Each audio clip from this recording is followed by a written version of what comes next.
Bale, ito na po yung finished product namin after na mapinturahan.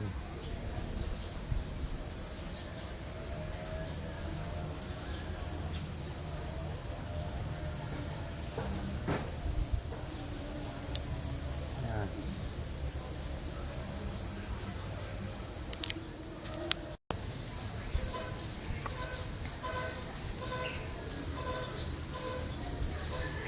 Yan po yung narador na isusunod ko na ng pagpalagay ng doorknob.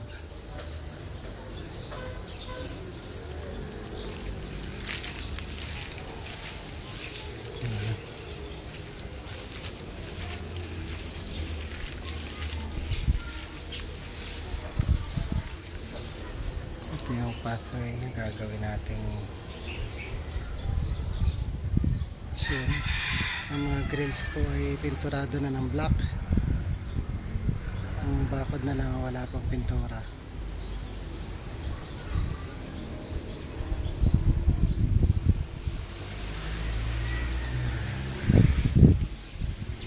Ito po yung napinturahan na namin.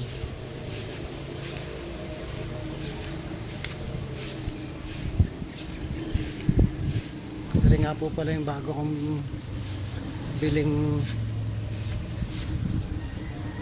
fern, pakpaklawin daw yan, galing Lukban.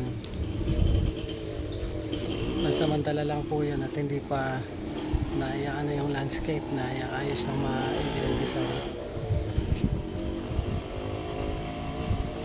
Ito po yung hagdan going to the master's bedroom. Ayan ang kabuuan ng aming napinturahan. Punta na po tayo din sa may likuran.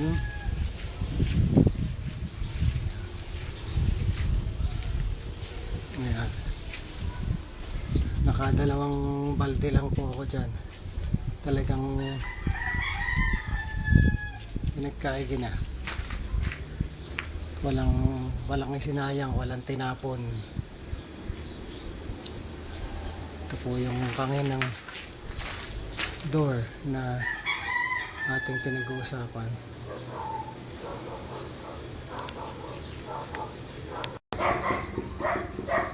So from here, ito po tinaniman ko ng yellow bells ring pagapang doon sa palm. So from this view ay ito na po ang